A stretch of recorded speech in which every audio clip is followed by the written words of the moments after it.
Good morning, good morning, good morning. Let's pop this into Teams for you to tell you I'm live.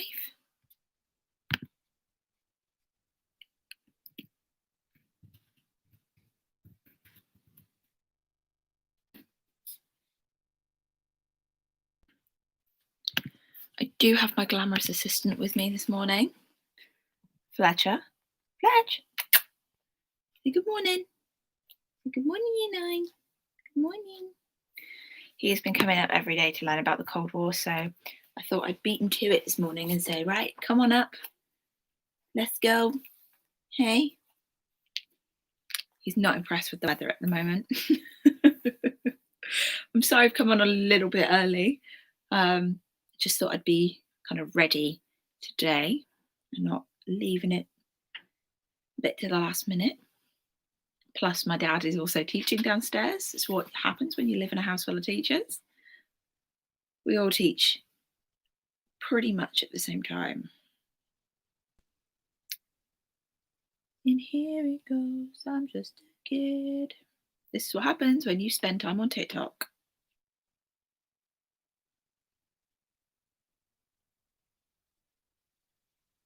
Cool. Right, we're going to get cracking then. And I'll do a quick... Oh, hi, Shan. Nice to see you. You've already done this lesson. Have I put it in the wrong... Did I put it in the wrong Teams? Because that's a potential. Right, so we're going to look at Cominform and Comecon today. So to just do a quick recap for you. Last lesson we looked at the Truman Doctrine and martial aid. Now I'm not going to go over the whole Cold War as we did it before because, okay, brilliant, Sean. Because I did that on Monday. So just to recap the Truman Doctrine, oh bless you, subscribe to my channel. So the Truman Doctrine was about containing communism, okay? So it was about keeping communism in the East and the West being capitalist. And in exchange, it was a kind of a change then for America's foreign policy. They would get involved in European affairs. They would be more hands-on in the world rather than just keeping themselves to themselves.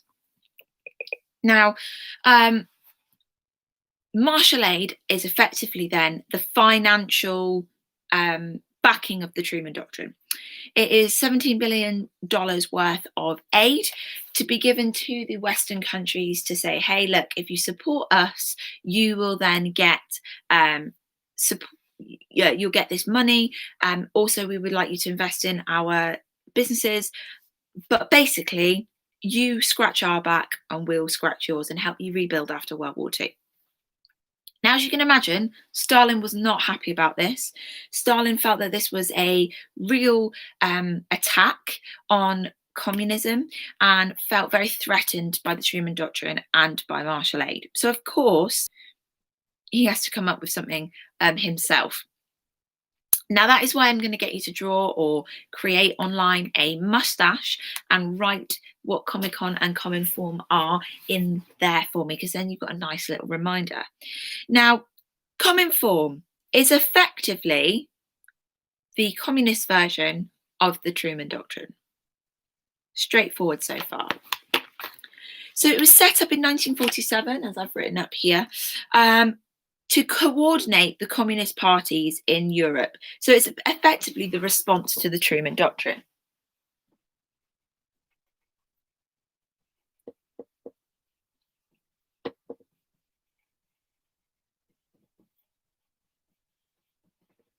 There we go. Sorry, you're just going to have to deal with me not being in the shot. Let's push you a little bit closer. There we go. I mean, it's not straight, but, you know, there are worse things in the world. And it effectively introduced into Eastern Europe that the states or these countries that were now communist would follow the Soviet foreign policy.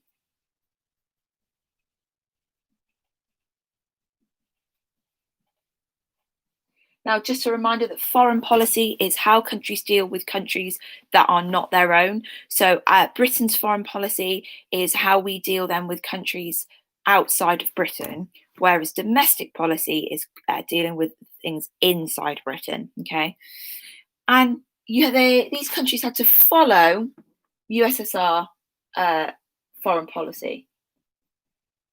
All right. Now, also, they had to introduce a Soviet style economic policy, such as collectivization and state control of the industry, meaning that there was a real central government control of each of these Soviet states.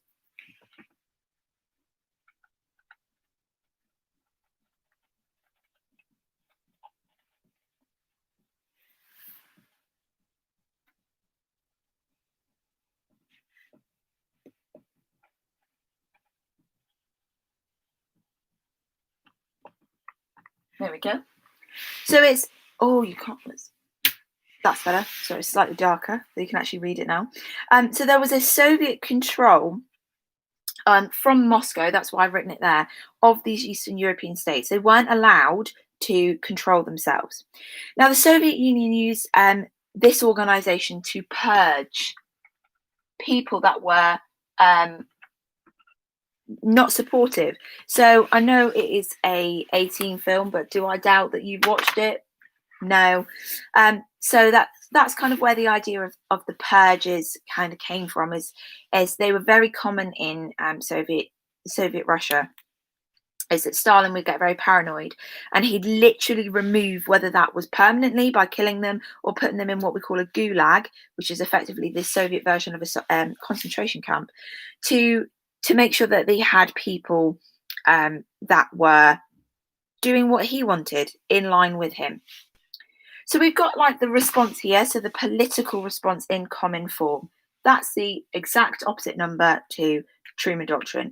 And it effectively, with this foreign policy, is containing capitalism. 2 years later, they then set up Comecon. Now, you will read on the page that I've scanned in that it was called the Council for Mutual Assistance, and it was a response to Marshall Plan, or Marshall Aid. Again, as I said on Monday, Marshall Plan, Marshall Aid is the same thing. You will not get marked down for that. Now, it was supposed to be a way that the Soviet Union could financially support the countries, but in reality, it was actually a way that the countries could support the Soviet Union, and another element of control. So again, it sets up that control of the economies. I'm just going to put EE, economies. By EE, I mean Eastern European. It also gives them access to resources.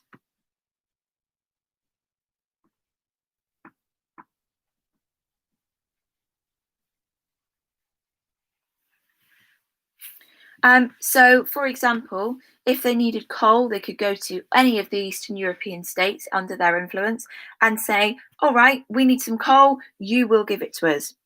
Now, because of this, it did encourage specialisms. Now, you're probably thinking, Miss, what the heck does that mean? Well, it's quite straightforward. I'm a history teacher. My specialism is teaching history. That's what I'm best at. But there are points in the school year that I have had to do what we call cover lessons. Now, then I'm teaching lessons that I'm not familiar with. I'm not a specialist, but I have to then rely on my teaching ability. So effectively, the Soviet Union then says, okay, I would like Czechoslovakia and East Germany to be more on heavy industry. I'd like Romania and Hungary and Bulgaria to be more about food and raw materials, and getting each country or each group of countries to focus on one specific thing that they are going to be good at, that their economy is going to be focused on, so that then the Soviet Union can go, well, I'll have that, and I'll have that, and I'll have that. So effectively, the Soviet Union going out and creating their own department store of resources. That's effectively what it is. Are you not finding this very interesting? Are you not? You yawned. I don't know if you heard. Now, these might seem like, okay, miss, you set very little here, finding out about the two different policies. However, they are really important because tomorrow's lesson we're going to be looking at an exam question, and you are going to need these to answer your question. Now, put your leg up. Good boy. Now, I have asked you then to think about how Stalin may feel, and it for each individual policy for Comincon and Cominform. Well, if you think about how Cominform came about, it's come because of it's been a response to the Truman Doctrine. So, how did think about how Stalin felt about the Truman Doctrine will help you then feel about why these policies were necessary, how Stalin felt about them, and why they were created. Those are the sort of questions that you need to be thinking about and answering. And again, it is a challenge. It's not meant to be easy. And how then would that have helped him? So again, if the Truman Doctrine has inspired Cominform, bear with me, there's someone at the door. How would that have helped him? Right, that is it for today. I've got to go, so I've got to go to the door. Have a good day. See you later.